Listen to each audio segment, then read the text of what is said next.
നമസ്കാരം, ലൂസ് ടോക്കിലേക്ക് സ്വാഗതം. നമസ്കാരം, ലൂസ് ടോക്കിലേക്ക് ഒരിക്കൽ കൂടി സ്വാഗതം. ഇനിയിപ്പോൾ നമ്മൾ ലൂസ് ടോക്ക് തുടങ്ങുന്നതിന് മുമ്പ് നമുക്ക് വളരെ പ്രധാനപ്പെട്ട ഒരു വ്യക്തിക്ക് ഒരു അനുസ്മരണം, ഒരു ആദരാഞ്ജലി അർപ്പിക്കേണ്ടത്. തീർച്ചയായും ഡിജോ കാപ്പൻ മികച്ച പൊതുപ്രവർത്തകനായിരുന്നു. രാഷ്ട്രീയത്തിൽ തനിക്ക് ഒന്നും ചെയ്യാനില്ല എന്ന് സ്വയം മനസ്സിലാക്കി. പക്ഷേ നമ്മൾ മനസ്സിലാക്കേണ്ട കാര്യം, സത്യമായി നമ്മുടെ നാട്ടിലെ MLA MP മന്ത്രിയൊക്കെ ആവേണ്ടിയിരുന്ന ആളാണ്. അതുപോലെയുള്ള വിവരമുള്ള അറിവുള്ള എല്ലാത്തിനെക്കുറിച്ച് നല്ല പഠിച്ച് കാര്യങ്ങൾ അവതരിപ്പിക്കുന്ന ഒരാളിനെ നമ്മൾ അപൂർവമായിട്ട് കേരള രാഷ്ട്രീയത്തിൽ കണ്ടിട്ടുള്ളൂ. പക്ഷേ അദ്ദേഹത്തിന് മനസ്സിലായി തനിക്ക് പറ്റിയ സ്ഥലമല്ല രാഷ്ട്രീയം മനസ്സിലായ തന്നെ ആയിരിക്കും അദ്ദേഹം പിന്നീട് മറ്റ് മേഖലകളിലേക്ക് കടന്നത്. എങ്കിലും ഞങ്ങൾ ചാനലിൽ ജോലി ചെയ്യുന്ന സമയത്ത് പലപ്പോഴും ചർച്ചകൾക്ക് അദ്ദേഹത്തെ വിളിച്ചിട്ടുണ്ട്. എത്ര സൗമ്യനായ ഒരു മനുഷ്യനാണ് അദ്ദേഹം. വളരെ സ്നേഹത്തോടെ പെരുമാറുന്നു. ഒരു കാര്യത്തിന് ഒരു കാര്യം ഡിമാൻഡ് ചെയ്യാത്ത, വളരെ മാന്യതയോടെയും സ്നേഹത്തോടെയും പെരുമാറുന്ന ഒരാൾ. കൃത്യസമയത്ത് ചർച്ച പങ്കെടുക്കാൻ അദ്ദേഹം പോവുകയും ചെയ്യുമായിരുന്നു. നല്ലൊരു മനുഷ്യൻ. കേരള കോൺഗ്രസ് ബാലകൃഷ്ണപിള്ളയുടെ കൂടെ ആയിരുന്നു. അത് അവിടെ ആയിരുന്നു. ആദ്യം മാണി ഗ്രൂപ്പിലായിരുന്നു. പിന്നീട് അദ്ദേഹം പുതുശ്ശേരിയും കൂടാണ് ബാലകൃഷ്ണപിള്ളയ്ക്കൊപ്പം ജോസഫ് പുതുശ്ശേരിയും കൂടെ ഉണ്ടായിരുന്നത്. അപ്പോൾ അതിനുശേഷം അവിടെ നിന്ന് അദ്ദേഹം മാറിയിട്ട് പിന്നെ ഈ രാഷ്ട്രീയത്തെ ഉപേക്ഷിക്കുകയാണ് ചെയ്തത്. രാഷ്ട്രീയത്തിലുണ്ടായ തിക്താനുഭവങ്ങളായിരിക്കും. അതേപോലെ ഈ ബസ് ഫെയർ സംബന്ധിച്ചിട്ടുള്ള, അതായത് എന്താ പറയുന്നത്, നമ്മളെ ബസ് ഫെയർ ക്രമീകരിക്കുന്നതുമായിട്ട് ബന്ധപ്പെട്ടിട്ട് ഒരുപാട് പഠനങ്ങൾ നടത്തിയിട്ടുള്ള ഒരാളാണ്. ഈ നാറ്റ്പാക്കിന്റെ ഒക്കെ പോലെയുള്ള ഇതിൽ എന്തെങ്കിലും ഒരു സംശയമുണ്ടെങ്കിൽ ഞങ്ങളെല്ലാം ഒന്ന് ഡെസ്കിൽ നിന്ന് വിളിച്ചു അദ്ദേഹത്തിൻ്റെ ഈ ഫെയർ സ്റ്റേജ് നിർണ്ണയം ഒക്കെ ബന്ധപ്പെട്ട് ആധികാരികമായിട്ട് പറയാൻ കഴിയുന്ന ഒരാളായിരുന്നു. മനുഷ്യന് മനസ്സിലാവുന്ന സാധാരണ സാങ്കേതിക പദങ്ങൾ ഉപയോഗിക്കാതെ വളരെ സിമ്പിളായിട്ട് അദ്ദേഹം പറഞ്ഞു തരുമായിരുന്നു. മിക്ക ചർച്ചകളിലും അദ്ദേഹം പ്രധാനമായിട്ടും പങ്കെടുത്തുകൊണ്ടിരുന്ന ഒരാളാണ്. ഒരു 5 മാസം മുമ്പ് നടന്ന ഒരു വാഹനാപകടം, അദ്ദേഹത്തിന്റെ ചെരുപ്പ് കുരുങ്ങിയത്, അങ്ങനെ എന്തോ ഒരു അത്യാവശ്യം സംഭവിച്ചാണ്. നല്ല മനുഷ്യന് അതങ്ങനെ സംഭവിച്ചു. കോമയിലായിരുന്നു, തളർന്നു കിടക്കും. എന്തായാലും അദ്ദേഹത്തിന്റെ വിയോഗം അത്യന്തം ഞെട്ടിപ്പിക്കുന്നവരാണ്. ഒരു അനവസരത്തിലുള്ള അതായിപ്പോയി. അദ്ദേഹത്തിന് നമ്മുടെ നാടിന് ഒരുപാട് സംഭാവനകൾ ഇനിയും ലഭിക്കേണ്ടതായിരുന്നു. എങ്കിലും നമുക്ക് കേരള യൂണിവേഴ്സിറ്റിയുടെ ജനറൽ സെക്രട്ടറി ആയിരുന്നാലാണ് അന്ന് ഒറ്റ യൂണിവേഴ്സിറ്റി ആയിരുന്ന കാലത്ത്. അപ്പോൾ അങ്ങനെയൊക്കെ ഒരുപാട് മിടുക്കനായിരുന്നു. ഒരുപാട് കഴിഞ്ഞ തലമുറ ഒരുപാട് പ്രതീക്ഷകൾ എല്ലാവരും അർപ്പിച്ചിരുന്ന ഒരു നേതാവ് കൂടിയായിരുന്നു അന്ന് ഡിജോ കാപ്പൻ. പക്ഷേ എന്നാൽ അദ്ദേഹം രാഷ്ട്രീയം വിട്ടെങ്കിൽ അദ്ദേഹം വേറെ മേഖലയിൽ അദ്ദേഹം വളരെ സജീവമായിരുന്നു. അത് ജനങ്ങൾക്ക് നേരിട്ട് ഒരുപക്ഷെ രാഷ്ട്രീയക്കാരെക്കാളും ജനങ്ങൾക്ക് ഗുണം ചെയ്യുന്നവരോട് കാര്യങ്ങൾ അദ്ദേഹം ചെയ്തിരുന്നു. അപ്പോൾ എന്തായാലും അദ്ദേഹത്തിൻ്റെ ആ വിയോഗം നമുക്ക് നികത്താനാവാത്തൊരു നഷ്ടം തന്നെയാണ്. അക്ഷരാർത്ഥം നമ്മൾ പലരും നികത്താനാത്ത നഷ്ടം എന്ന് പറയുന്നത് നികത്താനാത്ത നഷ്ടം തന്നെയാണ്. അപ്പോൾ അദ്ദേഹത്തിന് എല്ലാ തരത്തിലുമുള്ള അദ്ദേഹത്തിന് ആദരാഞ്ജലികൾ നമ്മൾ അർപ്പിച്ചുകൊണ്ട് നമുക്ക് ചർച്ചയിലേക്ക് കടക്കാം. അപ്പോൾ നമ്മുടെ പിണറായി എന്ന ബാധ ഏതാണ്ട് ഒഴിയുവാണ്. ഒരു ദിവസം കൂടെ, നാളെ കൂടിയേ ഉള്ളൂ. ഈ ബാധ ഒഴിയുന്നതിന് മുന്നോടിയായിട്ട് ഭയങ്കര പ്രകൃതിയിൽ ഒരുപാട് മാറ്റങ്ങൾ വന്നിരുന്നു. അതായത് ആ ഒഴിയാൻ പോകുന്നതിൻ്റെ ആ ബാധ വിട്ടുമാറാൻ മടിച്ചു നിൽക്കുന്ന ഒരുപാട് ലക്ഷണങ്ങളാണ് നമ്മുടെ ഈ മാന്ത്രിക നോവലുകളിലൊക്കെ കാണുന്ന പോലെ. അതായത് പിന്നെ തളയ്ക്കുന്ന ബാധ മിക്കവാറും വീടിൻ്റെ മോന്തായോ ഇളക്കിക്കൊണ്ട് പോകുന്നതായിട്ടാണ് PV തമ്പിയുടെ അടക്കം കൃഷ്ണപരന്ത് പോലെയുള്ള മാന്ത്രിക നോവലുകളിൽ നമ്മൾ കണ്ടിട്ടുള്ളത്. ഈ ബാധയ്ക്ക് ഈ അടരുവാൻ വയ്യ നിൻ ഹൃദയത്തിൽ നിന്ന് എനിക്ക് ഏത് സ്വർഗം വിളിച്ചാലും എന്ന് പറഞ്ഞാൽ ഈ അടരുവാൻ വയ്യാതെ നിൽക്കുന്ന ആ ഒരു സ്ഥലത്തു നിന്ന് അടർത്തി മാറ്റുമ്പോൾ ഉണ്ടാകുന്ന ഒരു എന്താ പറയുന്നത് ഒരു എഫക്റ്റ്, അതാണ്. എന്തായാലും ഈ നമ്മുടെ എന്തൊക്കെ ദുർനിമിത്തങ്ങളായിരുന്നു കഴിഞ്ഞ കുറെ കാലം. എത്രയോ അപകട മരണങ്ങൾ, കാലാവസ്ഥ പ്രശ്നങ്ങൾ, ചൂട്, വീട്ടിനകത്തിരുന്ന ചൂട് കാരണം പുറത്തിറങ്ങാൻ പറ്റത്തില്ല, ചൂട് കാരണം അകത്തിരിക്കാന്ന് വെച്ചാൽ പാമ്പ് കടിച്ചാവും. അതുപോലെ മഴയില്ല, വൈദ്യുതി ഇല്ല, അങ്ങനെ മൊത്തത്തിൽ കുഴപ്പങ്ങളായിട്ട് ഇരുന്ന ഒരു അവസരമായിരുന്നു. എന്തായാലും ഈ ഇദ്ദേഹം മാറുന്നു എന്ന് പ്രകൃതിക്ക് പോലും മനസ്സിലായെന്ന് തോന്നുന്നു. കാലാവസ്ഥയിൽ മാറ്റം വന്നു, മഴ പെയ്യാൻ തുടങ്ങി, ഈ പാമ്പിൻ്റെയൊക്കെ ആക്രമണം കുറഞ്ഞു. എങ്കിലും ഇന്നലെ രണ്ട് പാപ്പാന്മാർ ആനയുടെ ആക്രമണത്തിൽ മരിക്കുകയും ചെയ്തു.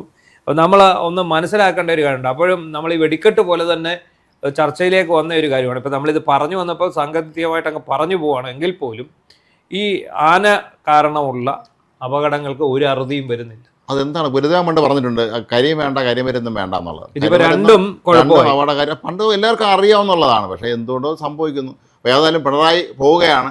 അപ്പോൾ പക്ഷേ അദ്ദേഹം ആത്മവിശ്വാസത്തിലാണെന്നൊക്കെയാണ് പൊതുവെ മാധ്യമ വാർത്തകൾ. അതെ, ഞാൻ അദ്ദേഹമായിട്ട് അടുത്ത 1-2 വ്യക്തികളുമായിട്ട് ഇങ്ങനെ സംസാരിക്കാനിടയായി.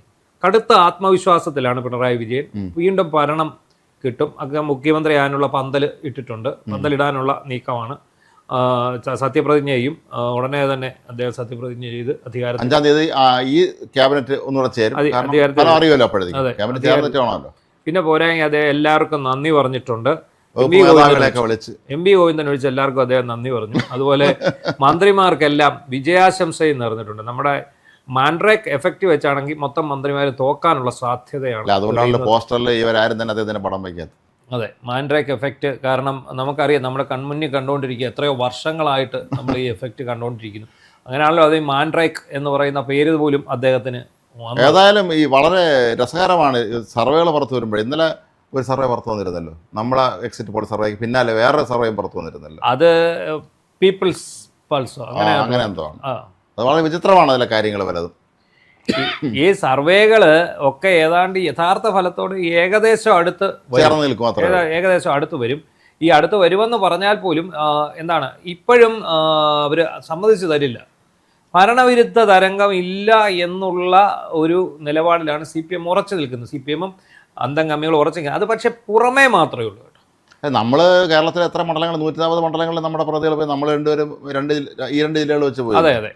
എന്നിട്ടും ഇതില്ല എന്ന് പറഞ്ഞാലേ നമുക്ക് നേരിട്ട് കണ്ട നീന്നില്ല, കേട്ട ഞാൻ പറയാന്നുള്ള അവസ്ഥയാണ് പറയുന്നത്. ഇവർ പലരും ഫീൽഡിൽ പോയിട്ടുണ്ടെന്ന് തന്നെ സംശയമാണ്. അതെ, പുറമേ ഇവർക്കറിയാം, പുറമേ ഇവർ ആക്ട് ചെയ്യുകയാണ്, എന്താ ഞങ്ങൾക്ക് കുഴപ്പമൊന്നുമില്ല, ഞങ്ങൾ ജയിക്കുമെന്നുള്ളത്. പക്ഷെ അങ്ങനെയല്ല, യഥാർത്ഥ വസ്തുത ഇവർ തോറ്റുപോകും എന്നുള്ളത് തന്നെയാണ്, ഉറപ്പാണല്ലോ അത്. പക്ഷേ നേതാക്കന്മാർക്കെല്ലാം അറിയാം, ഘടകകക്ഷി നേതാക്കൾക്കറിയാം, CPM-ൻ്റെ പ്രമുഖ നേതാക്കൾക്കെല്ലാം അറിയാം. അവരെല്ലാം പറയുന്നത്, അവർ വ്യക്തിപരമായിട്ട് പറയും തോറ്റുപോകും, വ്യക്തിപരമായിട്ട്. അല്ലാത്തവർ പറയും അത് ജയിക്കുമെന്ന് അവർ പുറമേ പറയും, പക്ഷേ തോറ്റുപോകും എന്നുള്ളതാണ്. കാരണം ഇത്തരം ഒരു തോൽവി ഈ പാർട്ടി അംഗങ്ങൾ തന്നെ ആഗ്രഹിക്കും, പാർട്ടി അണികൾ. മന്ത്രിമാരുടെ ഓഫീസുകളെല്ലാം ഇപ്പോൾ പരിധിയില്ലാതെ ഗ്രൂപ്പ് ഫോട്ടോ വരുന്നുണ്ട്, വിരമിക്കൽ ഫോട്ടോ, മന്ത്രിമാരും പേഴ്സണൽ സ്റ്റാഫും കൂടി എന്നുള്ള ഫോട്ടോ എല്ലാവരും ഇടുന്നുണ്ട് സോഷ്യൽ മീഡിയയിലൊക്കെ തന്നെ. ഈ തുടർഭരണം നടത്തി ഇറങ്ങുന്നതിന് മുമ്പ് കുറച്ച് കാര്യങ്ങൾ ചെയ്തു വെച്ചിട്ടാണ് ഇദ്ദേഹം പോകുന്നത്. പോകണമല്ലോ, അങ്ങനെ പോകുന്നതിന് മുമ്പ് കുറച്ച് കാര്യങ്ങൾ ചെയ്യേണ്ടതുണ്ടല്ലോ, പെൻഡിങ് ഉണ്ടല്ലോ. അതിലേറ്റവും പ്രധാനപ്പെട്ട ഒരെണ്ണം ഇന്ന് പത്രസമ്മേളനം കൊല്ലത്ത് നടത്തിയാണ്. അപ്പോഴാണ് നമ്മൾ ശ്രദ്ധിക്കുന്നത്, ആ വാർത്താ സമ്മേളനത്തിൽ അഡ്വക്കേറ്റ് ചന്ദ്രസേനൻ, SNDP സംരക്ഷണ സമിതിയുടെ ചെയർമാൻ, ഈ ചന്ദ്രസേനൻ വക്കീൽ നടത്തിയ ഈ വാർത്താ സമ്മേളനത്തിലാണ് നമ്മൾ വളരെയധികം നമ്മളെ നടുക്കുന്ന, ഞെട്ടിക്കുന്ന എന്നുള്ള പദം നമുക്ക് അങ്ങ് ഉപേക്ഷിക്കുക. കാരണം എല്ലാം അങ്ങ് ഞെട്ടിക്കുക. വളരെ നമ്മളെ നടുക്കുന്ന, അല്ലെങ്കിൽ SNDP സമുദായ അംഗങ്ങളെ വീണ്ടും കൂടുതൽ പ്രകോപിതരാക്കുന്ന ചില കാര്യങ്ങൾ പുറത്തു വന്നിരിക്കും. എന്താണെന്ന് ചോദിച്ചാൽ, 86 അധ്യാപക തസ്തികകളാണ് പിണറായി വിജയൻ പടിയിറങ്ങിപ്പോകുന്നതിന് മുമ്പ് വെള്ളാപ്പള്ളി നടേശന് വേണ്ടി സൃഷ്ടിച്ചു. 86 എത്ര കോടി രൂപയാണ്? 1,10,00,000 രൂപയാണ് കോഴ ഉണ്ടോ എന്ന് ചോദിച്ചാൽ അവർ കോഴ ഇല്ലെന്ന് പറയും. കോഴ കൊടുത്തിട്ടുള്ള ആൾക്കാർക്ക് അറിയാം കോഴ ഉണ്ടെന്ന്, കോഴ വാങ്ങിച്ചിട്ടുള്ള വെള്ളാപ്പള്ളിക്കും അറിയാം, നമുക്കറിയാം. അതായത് ഈ 86 അധ്യാപക തസ്തിക വന്നിരിക്കുന്നത് അനധികൃതമായിട്ട്. ഇപ്പം നമുക്കറിയാം, നമ്മുടെ കോളേജുകളിൽ ഒന്നും, നമ്മുടെ നിലവിൽ നമ്മുടെ സംസ്ഥാനത്തെ professional college, arts and science കോളേജുകളിൽ കുട്ടികളില്ല. ഇല്ല, പലയിടത്തും കുട്ടികളില്ലാത്ത അവസ്ഥ തന്നെയാണ്. എല്ലാവരും കേരളത്തിൽ കുറേ പേര് പുറത്തു പോകുന്നു, അല്ലെങ്കിൽ പ്രൊഫഷണൽ കോഴ്സിന് പോകുന്നു. പ്രൊഫഷണൽ മോഡിലാണ് എല്ലാ ആൾക്കാരും. ഒന്നുകിൽ +2 കഴിഞ്ഞാൽ അടുത്ത സംസ്ഥാനത്തേക്ക് പോകും, ഒന്നുകിൽ നഴ്സിങ്ങിന് പോകും, അല്ലെങ്കിൽ കാനഡയ്ക്ക് പോകും, അല്ലെങ്കിൽ UK-ക്ക് പോകും, ഉപരിപഠനത്തിനായിട്ട് അവർ അങ്ങനെ പോകും. ഇനിയും ചില ആൾക്കാർ ഇവിടെ തന്നെയുള്ള ഓട്ടോണമസ് കോളേജുകളിൽ പോയി ചേരും. അത്യാവശ്യം പൈസയൊക്കെ ഉള്ളവർ അവിടെ പോയി ചേരും. ചിലർ ഇവിടുത്തെ സെൽഫ് ഫിനാൻസിങ് കോളേജുകളിൽ ചേരും. ഇനി ചിലർ പോളിടെക്നിക്കിന് പോകും, മറ്റു ചിലർ ITIകളിൽ പോകും, എന്തെങ്കിലും അങ്ങനെ പോകും. അപ്പോൾ അങ്ങനെ വരുമ്പോൾ എന്താണ്, ഈ പണ്ടത്തെ ഒരു രീതി എന്താ, നമ്മളൊക്കെ പഠിക്കുന്ന സമയത്ത് 10ാം ക്ലാസ് കഴിഞ്ഞാൽ പ്രീ ഡിഗ്രി കഴിഞ്ഞാൽ ഏതെങ്കിലും ഒരു ഡിഗ്രി, അത് കഴിഞ്ഞാൽ ഒന്ന് B.Ed അല്ലെ ഒരു PG, ഇത്രയും കഴിഞ്ഞ് നമ്മൾ പിന്നെ തൊഴിലന്വേഷകരാണ്. ഇപ്പോൾ അങ്ങനത്തെ ഒരു പരിപാടിയില്ല. ഇപ്പോൾ വളരെ ചുരുക്കം ആൾക്കാർ മാത്രമാണ് പരമ്പരാഗത രീതിയിൽ അധ്യാപനം തേടി പോകുന്നത്. അപ്പോൾ ഇവിടെ എന്താണ് സംഭവിച്ചതെന്ന് പറഞ്ഞാൽ, SN ട്രസ്റ്റിൻ്റെ കീഴിലുള്ള ഈ കണ്ണൂർ യൂണിവേഴ്സിറ്റി, പിന്നെ കേരള, MG, കാലിക്കറ്റ്, കണ്ണൂർ യൂണിവേഴ്സിറ്റികളിൽ ഒന്നും SN ട്രസ്റ്റിൻ്റെ കീഴിലുള്ള കോളേജുകളിൽ കുട്ടികളില്ല. എന്നാൽ അധ്യാപകർ കൂടുതലുണ്ട് താനും. 2024 ഉന്നത വിദ്യാഭ്യാസ വകുപ്പിൻ്റെ റിപ്പോർട്ട് അനുസരിച്ച് 128 അധ്യാപകർ അധികമാണ് കോളേജുകളിൽ, SN ട്രസ്റ്റിൻ്റെ കീഴിലുള്ള കോളേജുകളിൽ മാത്രം. അത് തന്നെ MES-ൻ്റെയും NSS-ൻ്റെയും മറ്റ് ക്രൈസ്തവ മാനേജ്മെൻറ്റുകളുടെയും കോളേജുകളിൽ ഇതേപോലെ അധ്യാപകരുടെ എണ്ണം കൂടുതലാണ്, കുട്ടികളില്ല. അപ്പോൾ എന്താണ് സംഭവിക്കുന്നത്, ഇനി ഈ അധികമായിട്ടുള്ള അധ്യാപകരെ ഒന്നുകിൽ ഒഴിവാക്കുക, അല്ലെങ്കിൽ മാറ്റി നിർത്തുക, ഒഴിവ് വരുമ്പോൾ കയറ്റുക എന്നുള്ള രീതിയിലാണ് മുന്നോട്ട് പോകുന്നത്.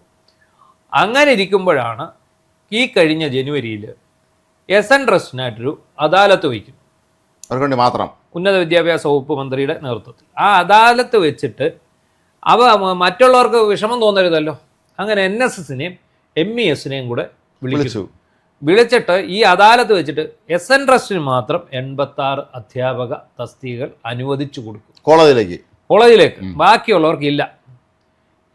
NSSനും ഇല്ല, MESനും ഇല്ല, മറ്റാർക്കും ഇല്ല. ഈ 86 തസ്തികകൾ കൊടുക്കുന്നു എന്ന് മാത്രമല്ല, ഈ മാർച്ചിലെ 3 ദിവസങ്ങളിലായിട്ട് ഇതിൻ്റെ വിജ്ഞാപനവും SN ട്രസ്റ്റ് പുറപ്പെടുവിക്കും.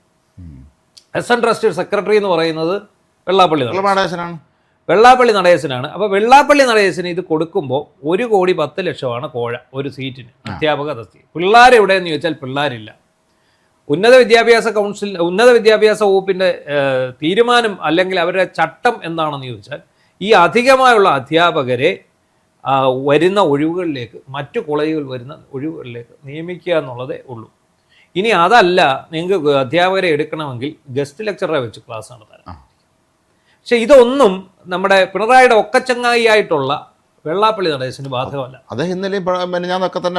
പിണറായി വിജയൻ വാക്യമാണ്. അതുകൊണ്ടാണ് പിണറായി വന്നിരുന്നേ നല്ലതായിരുന്നു, നന്നിരുന്നല്ല. കാരണം എന്താണെന്ന് വെച്ചാൽ ഈ 86 പേരുടെ കയ്യിൽ നിന്ന് മേടിക്കാൻ പോകുന്ന പൈസ വസൂലാക്കണമെങ്കിൽ, അല്ലെ ആ പൈസയ്ക്ക് നമ്മൾ ഉദ്ദേശിച്ച ഫലം കൊടുക്കണമെങ്കിൽ ഈ നിയമനം നടത്തണം.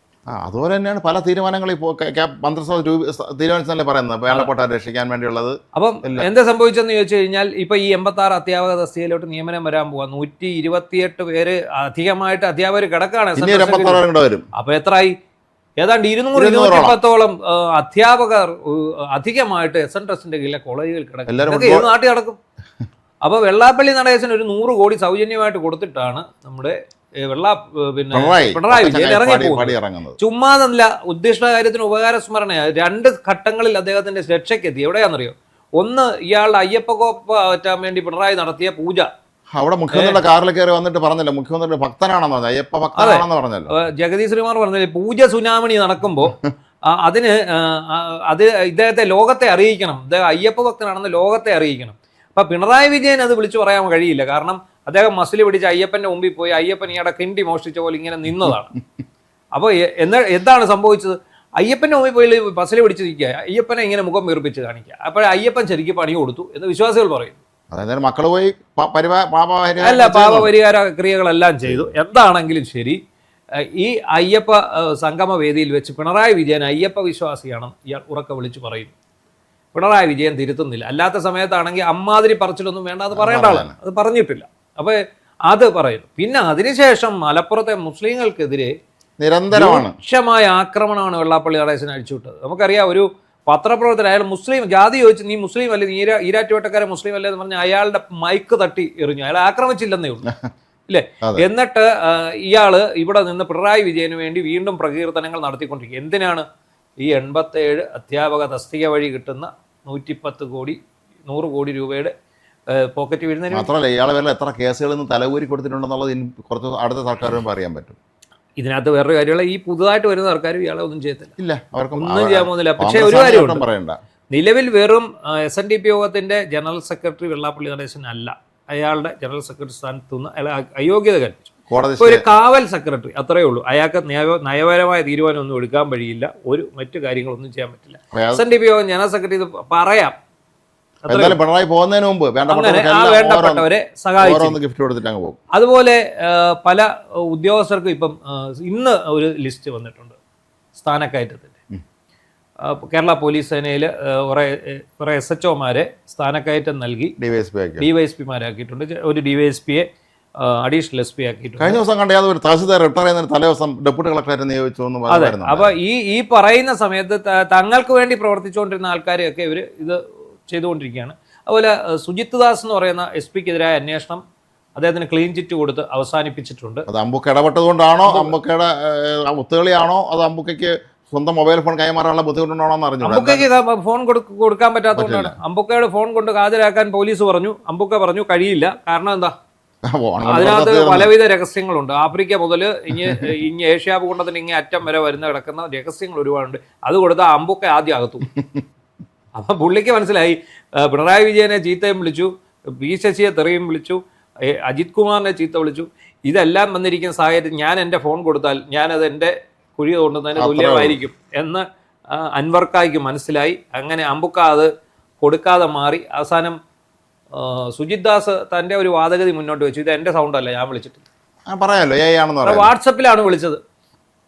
വാട്സപ്പിൽ വിളിച്ച് വേറെ ഫോൺ വെച്ചാണ് അമ്പുക്ക റെക്കോർഡ് ചെയ്തത്.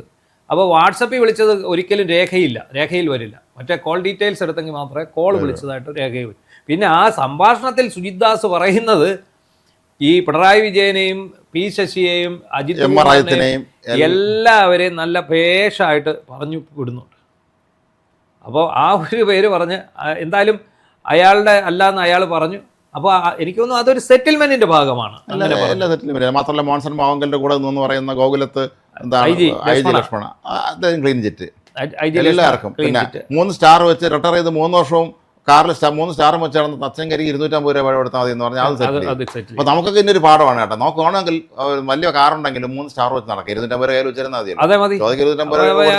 250 രൂപ ഞങ്ങളുടെ കയ്യിലുണ്ടെന്ന് പറഞ്ഞാൽ പോലെ അത് ആവർത്തിക്കാം.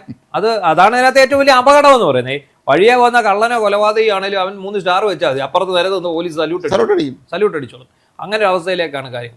എന്തായാലും ഇയാൾ ഇറങ്ങിപ്പോകുന്നതിന് മുന്നോടിയായിട്ട് ജനങ്ങളൊക്കെ ഒന്ന് ഉഷാറായിട്ട് ഈ അതെ കഴിഞ്ഞ ദിവസം ഇങ്ങനെ ഇദ്ദേഹം നന്ദി പറഞ്ഞു. തിരുവനന്തപുരത്ത് നിന്ന് അദ്ദേഹം കണ്ണൂരിന് പോവാണ് എന്ന് പറഞ്ഞു. അപ്പോൾ അതിന് വന്ന കമൻറ്റുകളാണ്, ഇയാൾ ഇതുവരെ പോയില്ല, ഇയാൾ എന്തിനു ഇവിടെ ഇരിക്കുകയാണ്, ഇയാൾ ഇതുവരെ പോയില്ലേ എന്നാണ് ചോദ്യം. എന്താണെന്ന് ചോദിച്ചാൽ ഇയാളെ കൊണ്ട് ജനം അതുപോലെ ഇത്രയും അൺപോപ്പുലറായി പോയ ഒരു മുഖ്യമന്ത്രി കേരള ചരിത്രത്തിൽ ഒരിക്കലും ഉണ്ടായില്ല. എല്ലാവരും വലിയ മിടുക്കന്മാരെന്നില്ലെങ്കിൽ അവർക്ക് എന്തെങ്കിലും പ്രശ്നം ഉണ്ടെങ്കിൽ പോലും അവർക്ക് ഒരു പോസിറ്റീവ് ആസ്പെക്ട് വേറെ എല്ലാവർക്കും ഉണ്ടാവും. ഇഷ്ടം തോന്നുന്ന ഒരു കാര്യം കാണാം. നമ്മുടെ ഈ അന്തം കമ്മികളല്ലാത്ത നല്ല കമ്മ്യൂണിസ്റ്റുകാർ സുഹൃത്തുക്കൾ, അതെ, അവർ നമ്മളോട് ആത്മാർത്ഥമായിട്ട് പറഞ്ഞു. ഞങ്ങൾ ഈ സോഷ്യൽ മീഡിയയിലൊക്കെ കിടന്ന് എഴുതും, പക്ഷെ ഞങ്ങൾക്കറിയാം പുള്ളി തോറ്റുപോകും എന്നുള്ളത് അറിയാം. അപ്പോൾ എന്താണ് കാര്യമെന്ന് ചോദിച്ചു കഴിഞ്ഞാൽ പിണറായി വിജയൻ മത്സരിച്ചതാണ് ഇതിന് കാരണം. പിണറായി വിജയൻ വീണ്ടും വരുന്നു കേട്ടപ്പോഴത്തേക്ക് ജനത്തിന് പേടിയായി. നമ്മൾ ഇത് സർവേക്ക് പോയപ്പോഴും പലരും ചോദിച്ച ചോദ്യം ഇതായിരുന്നു. അതാണ്, ജനത്തിന് പേടിയായി. കാരണം കാലിയായ ഖജനാവാണ്. ഈ ഖജനാവിൽ നിന്ന് മൊത്തം തൂത്തുപെറുക്കി കൊടുക്കാവുന്നതെല്ലാം കൊടുത്തതിന് ശേഷമാണ്. കഴിഞ്ഞ ദിവസം ഡോക്ടർ ബി അശോക് നമുക്ക് തന്നൊരു ഇന്റർവ്യൂവിൽ അദ്ദേഹം പറയുന്നതല്ലേ, ഇയാളുടെ വ്യക്തിഗതമായ സുഖസൗകര്യങ്ങൾക്ക് വേണ്ടി 150 കോടി രൂപ കണ്ട് ചെലവാക്കിയെന്നല്ലേ പറഞ്ഞു. അതെ, അതായത് അദ്ദേഹത്തിന് സഞ്ചരിക്കാം. ഒന്ന് പറഞ്ഞാൽ ശാരീരിക അസ്വസ്ഥയാണ്. ഈ 2ാം പിണറായി സർക്കാരിൽ പിണറായി വിജയന് നടക്കാൻ പോലും ഇരിക്കാനും വല്ലാത്ത അവസ്ഥയിലുള്ള ഒരാളാണ്. ആ മനുഷ്യനെ ഈ എല്ലായിടത്തേക്കും കൊണ്ടു നടക്കുന്നതിന് വേണ്ടി ഹെലികോപ്റ്റർ, അതുപോലെ ബസ്, പിന്നെ അദ്ദേഹത്തിന് പറ്റിയ നേരെ ഇരിക്കാൻ പറ്റുന്ന കിയ കാറ്, പാല്, ഇതൊക്കെ കൊടുത്ത് തീറ്റിപ്പോറ്റുകയാണ്. നമ്മുടെ പൈസ കൊടുത്ത് നമ്മൾ അയാളെ തീറ്റിപ്പോറ്റുകയാണ്. അയാൾ പകരം നമ്മളെ ദ്രോഹിച്ചുകൊണ്ടിരിക്കുക. ഇത് മേടിച്ച് പിന്നെ എം മണിയുടെ ഭാഷയെ പറഞ്ഞാൽ ഇത് മേടിച്ച് നക്കി വെച്ച് നമ്മളെ ചീത്ത വിളിച്ചുകൊണ്ടിരിക്കുകയാണ്. നമ്മളെ ദ്രോഹിക്കുകയാണ്. ജനത്തെ ഏതൊക്കെ രീതിയിലാണ് ഡയറക്റ്റ് ആയിട്ടും ഇൻഡയറക്റ്റ് ആയിട്ടും ദ്രോഹിച്ചുകൊണ്ട് ഇരിക്കുകയാണ്. എന്തായാലും നാളെ ഒരു ദിവസം കൂടെ കാത്തിരിക്കാം. മറ്റന്നാൾ അതെ എന്ന് വിചാരിക്കാം. കാരണം ഇപ്പോൾ അദ്ദേഹം പോയിരിക്കുന്നത് തെരഞ്ഞെടുപ്പ് ഫലപ്രഖ്യാപനം നടത്തുമ്പോൾ സർട്ടിഫിക്കറ്റ് വിജയിച്ചതെന്നുള്ള സർട്ടിഫിക്കറ്റ് ഒപ്പിട്ട് സ്ഥാനാർത്ഥി മേടിക്കേണ്ടതായിട്ടുണ്ട്. അതിനുവേണ്ടിയാണ് അദ്ദേഹം ഇപ്പോൾ കണ്ണൂരിലേക്ക് പോയിട്ടുള്ളത്. മിക്കവാറും ഇനി ഭരണം പോയി കഴിഞ്ഞാൽ ഈ ഒരു തവണ കൂടെ അദ്ദേഹം ഇങ്ങോട്ട് വരും. എന്തിനാണെന്ന് ചോദിച്ചാൽ സത്യപ്രതിജ്ഞ ചെയ്യാൻ എം എൽ എ ആയിട്ട്. എന്നിട്ട് അദ്ദേഹം നേരെ തിരിച്ച് വിശ്രമ ജീവിതത്തിലേക്ക് പോകും. പിന്നെ പണ്ട് ജ്യോതിബാസു എവിടാന്ന് നമുക്ക് അറിയത്തില്ല എന്ന് പറഞ്ഞ പോലെ പിണറായി വിജയൻ എവിടാന്ന് അറിയാൻ പറ്റാതെ വിദേശ രാജ്യത്ത് ഇത്ര വിദേശ ബന്ധങ്ങളിരിക്കില്ല. ഇവിടുത്തെ കാലാവസ്ഥ സുഖമല്ലാത്തതാണ്. വിദേശത്തൊക്കെ പോയി അദ്ദേഹത്തിന് വളരെ വിശ്രമ ജീവിതം നയിക്കാം. അത് വളരെ നല്ലതായിരിക്കും. കാരണം വിദേശത്ത് ഇദ്ദേഹത്തിന്റെ ഒക്കാച്ചങ്ങായിമാർ ഒരുപാട് പേരുണ്ട്. ഫാരിസ് അബൂബക്കറിനെ ഒക്കെ പോലുള്ള കുറെ പേരുണ്ട്. അവരെല്ലാവരെയും ഇദ്ദേഹത്തിനായി പരവതാനി വിരിച്ച് അവിടെ കാത്തിരിക്കും. ഈ പേരോഷം കേൾപ്പിച്ചിട്ട് ഒരുപാട് മലയാളികൾ വിദേശ രാജ്യങ്ങളിൽ താമസിക്കുന്നത്. അവരോടൊപ്പം താമസിക്കാം. അവരുടെ എല്ലാ സംവിധാനങ്ങളും ഒരുക്കി കൊടുക്കുമായിരിക്കും. എന്തായാലും ശിഷ്ടജീവിതം അദ്ദേഹം വിദേശ രാജ്യത്ത് തണുപ്പൊക്കെ ആസ്വദിച്ച് വളരെ സ്വസ്ഥമായി ജീവിക്കുമെന്ന് പ്രതീക്ഷിക്കാം. പക്ഷേ അതിൻ്റെ അനുയായികളുടെ കാര്യം കഷ്ടത്തിലാണ്. ഇനി എന്ത് ചെയ്യുന്നുള്ളത് പിണറായി ഈ മുഖ്യമന്ത്രി സ്ഥാനം വിട്ട് കഴിഞ്ഞാൽ അണികൾ പിന്നെ എന്ത് ചെയ്യുന്നുള്ളതാണ്. അല്ല, ഇവർക്ക് സൈന്യാധിപൻ നഷ്ടപ്പെട്ട സൈന്യത്തിന്റെ അവസ്ഥ വരും. അല്ല, പിന്നെ എല്ലാവരും സൈന്യാധിപന്മാരാവും. അതോടുകൂടി പാർട്ടിയുടെ പതനവും ഈ പറയുന്ന ഇപ്പോഴേ ഒരുപാട് പേര് ഇന്നിപ്പോ വേറെ എവിടെയോ കുറെ പേര് മൂവാറ്റുപുഴ അവിടെ എവിടെയോ എവിടെ നഗരസഭ കൗൺസിലർമാർ ഉൾപ്പെടെ മാറിയെന്ന് CPM വിട്ട് CPIയിലേക്ക് ചേർന്നു. കാരണം നാട്ടുകാരിനെ എടുത്തിട്ട് തൊഴിക്കുമെന്ന് പേടിച്ചിട്ടായിരിക്കും. പിന്നെ അതുപോലെ പിന്നെ കണ്ണൂരിൽ ഇന്ന് ആരോ ഒരാൾ പത്രസമ്മേളനത്തിലോ ഇങ്ങേർക്കെതിരെ മറ്റേ പഴയ മന്ത്രിക്ക് നമ്മുടെ കടന്നപ്പള്ളിക്കെതിരെ അവരൊക്കെ പാർട്ടി വിട്ട് പോവുകയാണ്. അത് വളരെ രസകരമാണ്. ഈർക്കൽ പാർട്ടികളുടെയൊക്കെ നേതാക്കന്മാർ അവർക്ക് മനസ്സിൽ ഇനി കോൺഗ്രസ് ചേർന്ന് അവിടെ നിന്ന് വിളിച്ച് കയറ്റില്ല എല്ലാവരും. ഇനി പതുക്കെ ഇനി അടുത്ത ഭരണം ഇത്രയും ദിവസം ഭരണം ആസ്വദിച്ചു, ഇനി പതുക്കെ അങ്ങോട്ട് പോകും. കാരണം ഈ കടന്നപ്പള്ളിക്ക് വകുപ്പ് പുരാവസ്തുവാണ്. അങ്ങനെ അദ്ദേഹത്തെ പോലെ പുരാവസ്തു തന്നെയാണ് അവിടെ ആ വകുപ്പും കിട്ടിയത്. അപ്പൊ അതുകൊണ്ട് ഒരു കാര്യമില്ല, അദ്ദേഹം എന്തിനാണ് മന്ത്രിയായത് നമുക്കിപ്പോഴും മനസ്സിലായിട്ടുമില്ല. അതാണ്. അപ്പോൾ എന്തായാലും നാളെ കൂടെ കാത്തിരിക്കാം. മറ്റന്നാൾ രാവിലെ തൊട്ട് നമുക്ക് ഉച്ചയാകുമ്പോഴത്തേക്ക് ഉച്ചയാകുമ്പോഴേക്കും എല്ലാ ഫലങ്ങളും അറിയാൻ കഴിയില്ല. ആരൊക്കെ ജയിക്കും, ആരൊക്കെ വളരെ പെട്ടെന്ന് ഒരു 10 മണിയാകുമ്പോൾ നമുക്ക് ട്രെൻഡ് മനസ്സിലാവും. അതാണ്. അപ്പോൾ അങ്ങനെയാണ് കാര്യങ്ങൾ മുന്നോട്ട് പോകുന്നത്. അപ്പോൾ ഇനി നമുക്ക് പിണറായി വിജയൻ ഒഴിയുന്ന ബാധ ഒഴിയുന്നു എന്നുള്ള സന്തോഷത്തിൽ നമുക്ക് ദുഃഖകരമായിട്ടുള്ള കാര്യങ്ങളിലേക്ക് വരികയാണ്. കാരണം നമ്മുടെ ഇന്ധന വില വർദ്ധിക്കാൻ പോകുന്നു. ഗ്യാസ് വ്യാവസായിക അടിസ്ഥാനത്തിലുള്ള ഗ്യാസിന് വില വീണ്ടും കൂടിയല്ലേ, വില കൂടിക്കഴിഞ്ഞു. ആ എത്ര 993 രൂപ ആണോ 933 രൂപ കണ്ടു കൂടി. എന്തായാലും 1000 രൂപ ഫലത്തിൽ അതിന് കൂടി. അതുപോലെ ഹോട്ടലുകളുടെ കാര്യത്തിൽ പ്രതിസന്ധിയായി. നമ്മൾ ജനങ്ങളുടെ കാര്യത്തിലും അതേ പ്രതിസന്ധി നിലനിൽക്കാൻ പോകും. ഗ്യാസ് ഉപയോഗിച്ച് ഹോട്ടലുകൾ മാത്രമല്ല, ഗ്യാസ് കൊണ്ട് നമ്മളെയും ബാധിക്കുന്നത്. അതെ, പല വ്യാവസായിക മേഖലയിലും ഈ ഹോട്ടൽ മാത്രമല്ല എല്ലാ രംഗങ്ങളിലും ഗ്യാസ് ഉപയോഗിക്കേണ്ടതാണ്. അവിടെ ബിൽഡിംഗ് ഒക്കെ ഉള്ളിടത്തൊക്കെ എല്ലായിടത്തും പ്രശ്നം. എല്ലാവരും പൈസ കൂട്ടും. ഇപ്പൊ നമ്മുടെ നാട്ടിലെ തട്ടുകടകൾ പോലും നാരങ്ങവെള്ളത്തിന് വില കൂട്ടി. ഈ ഗ്യാസ് തമ്മിൽ ബന്ധമില്ലെങ്കിൽ പോലും എല്ലാത്തിനും വില കൂട്ടി. അപ്പോൾ അതുപോലെ ഈ വിലക്കയറ്റം നമ്മൾ കൂടുതൽ രൂക്ഷമാക്കും. ഇവിടെ ഇത്രയും വലിയ വിലക്കയറ്റം വന്നിട്ടും സത്യം പറഞ്ഞാൽ ഇവിടുത്തെ ഒരു രാഷ്ട്രീയ പാർട്ടി അതിനെതിരെ പ്രതികരിച്ചിട്ടില്ല. ഇല്ല അതിനെന്ത് ചെയ്യാൻ പറ്റുമെന്ന് ആരും പറയുന്നില്ല. ഇല്ല, ഈ വിലക്കയറ്റം എന്ന് പറഞ്ഞൊരു സംഭവത്തെക്കുറിച്ച് എല്ലായിടത്തും വില കൂടി. ഇതിനിടയ്ക്ക് ഈ കാവൽ മന്ത്രിസഭയാണെങ്കിലും ശരി, പ്രതിപക്ഷമാണെങ്കിലും ശരി, ആരാണെങ്കിലും ശരി, എന്നാൽ ഒരു വാക്ക് പറഞ്ഞിട്ടില്ല ഈ വിലക്കയറ്റം പിടിച്ചു നിർത്താൻ ഞങ്ങൾ എന്തെങ്കിലും ചെയ്യും. ഇലക്ഷൻ ആകുമ്പോഴേ എല്ലാവർക്കും പിരിക്കണമല്ലോ. ഈ പിരിവിനെല്ലാം ഇവരടുത്താണല്ലോ. പിരിക്കണവൻ്റെ അടുത്ത് പൈസ വാങ്ങിക്കുന്നതിൻ്റെ അടുത്ത് ഒരു പ്രതിബദ്ധതയല്ലേ ലോകത്തിൽ. അതാണ് അതൊരു പ്രശ്നം തന്നെയാണ്. എല്ലാ ബിസിനസ്സുകാരും ഇവർ ഓടിച്ചിട്ട് പൈസ വാങ്ങിക്കുമ്പോൾ ആ ഇവർക്ക് കൊടുത്ത പൈസ നമ്മളെന്ന് മുതലാക്കും. അതാണ് സംഭവിക്കാറില്ല. അപ്പം നമ്മളെ നേതാക്കന്മാരെ മക്കളെല്ലാം വിദേശത്ത് തന്നെ വ്യവസായം നടത്തി അതല്ലെങ്കിൽ ജോലിയാക്കാൻ ജീവിക്കുന്നത് കൊണ്ട് അവർക്ക് അതിൻ്റെ ബുദ്ധിമുട്ട് അറിയേണ്ട ആവശ്യമില്ലല്ലോ.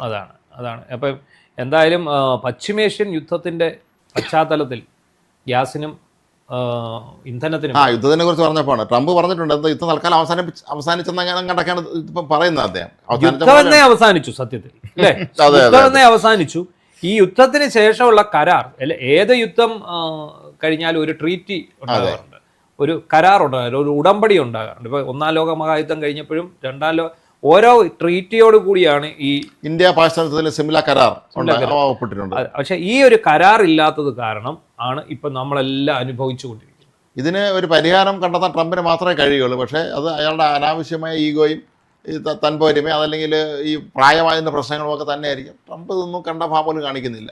യുദ്ധം നിർത്തിവെച്ച് അവസാനിച്ചു ട്രംപ് പറയുന്നുണ്ട്, മനസ്സിലാവുന്നില്ല. യുദ്ധമില്ല. ഇപ്പോൾ ലോകരാഷ്ട്രങ്ങളുടെ ഇടയിൽ ഇന്ത്യയിൽ മാത്രമാണ് സത്യത്തിൽ ഇതിന്റെ ഒരു വലിയ കെടുതി അനുഭവിക്കാത്തത്. അതെ, എല്ലായിടത്തും വെച്ച് അനുഭവിക്കുക നോക്കുകയാണെങ്കിൽ ഇന്ത്യയിൽ അത് വളരെ ചുരുങ്ങിയ രീതിയിലാണ് നമുക്കത് ഫീൽ ചെയ്യുന്നു. മാത്രമല്ല പാകിസ്ഥാൻ, ശ്രീലങ്ക ഒക്കെ പോലുള്ള രാജ്യങ്ങൾ, സാമ്പത്തിക പ്രശ്നമുള്ള രാജ്യങ്ങൾ, ചൈനയിലും പ്രശ്നമാണ്. അപ്പൊ ഈ ചൈനയ്ക്കൊക്കെ പിന്നെ അതിജീവിക്കാം, അവര് ഡെവലപ്പിംഗ് കൺട്രി ആയതുകൊണ്ട് അവർക്ക് അത് പറ്റും. പക്ഷേ നമ്മളെ ഇന്ത്യ അല്ലാതെ പാകിസ്ഥാനൊക്കെ വളരെ ഈ ഇന്ധനക്ഷാമം മൂലം വളരെയധികം ബുദ്ധിമുട്ട് കാണാം. ബദൽ സംവിധാനമില്ല. കഴിഞ്ഞ ദിവസം പാകിസ്ഥാനിലെ പ്രധാനമന്ത്രി പോലും സംഭവിച്ചു, വളരെ രക്ഷയില്ലാന്ന്. ഇന്ത്യ പാകിസ്ഥാനിലെ പെട്രോളിയം മന്ത്രി പറഞ്ഞത് ഇന്ത്യ ആൾക്കാർ തൽക്കാലം രക്ഷപ്പെട്ടിരിക്കുന്നത്. കാരണം ഒരു 80-90 ദിവസങ്ങളെ ക്രൂഡ് ഓയിൽ ഇപ്പോഴും അവരിൽ ശേഖരയിലിപ്പുണ്ട്. ആഭ്യന്തര ഉൽപ്പാദനമുണ്ട്. ഇപ്പം പ്രകൃതി വാതകം, പാചകവാതകത്തിനൊക്കെ ആഭ്യന്തര ഉൽപ്പാദനമുണ്ട് 60%. പാകിസ്ഥാനിൽ എന്തെങ്കിലും പ്രകൃതി വിഭവം ഉണ്ടെങ്കിൽ അതെല്ലാം അമേരിക്ക കൊണ്ടുപോയിക്കൊണ്ടിരിക്കുകയായിരിക്കും. അതാണ് എല്ലാം ബലൂചിസ്ഥാനിലും എടുക്കാനും പറ്റുന്നില്ല. കടമാണല്ലോ ലോകത്തിന് കടം വാങ്ങിക്കാൻ. ചില ആളെ പോലെയാണ് ലോകത്തിന് കടം വാങ്ങിക്കാൻ ഒരു ആള് ബാക്കിയില്ല. അപ്പൊ അതുകൊണ്ട് കടം വീട്ടാൻ എന്തെങ്കിലുമൊക്കെ ചെയ്തേ പറ്റൂ, വേറെ വഴിയില്ലല്ലോ. ലോകത്ത് ആര് പറഞ്ഞാലും, പ്രത്യേകിച്ച് അമേരിക്ക പറഞ്ഞാലും അനുസരിക്കാന്നുള്ള അവസ്ഥയാണ് അവർക്ക് ഉള്ളത്. ഏതായാലും നമുക്ക് ഒറ്റ ദിവസത്തെ കാത്തിരിപ്പ്. മറ്റന്നാള് നമുക്ക് വീണ്ടും അറിയാം. അന്ന് ഫലം അറിയാം. നമുക്ക് വൈകുന്നേരത്തിൽ സ്റ്റോക്കുമായി തെരഞ്ഞെടുപ്പിൻ്റെ ഫലം കഴിഞ്ഞ 5 വർഷത്തെ സർക്കാരിൻ്റെ ഭരണത്തിൻ്റെയും പ്രതിപക്ഷത്തിൻ്റെ നടപടികളുടെയൊക്കെ തന്നെ ആകത്തുക എന്താണെന്നുള്ള കാര്യം മറ്റന്നാൾ നമുക്ക് അറിയാം. നന്ദി, നമസ്കാരം.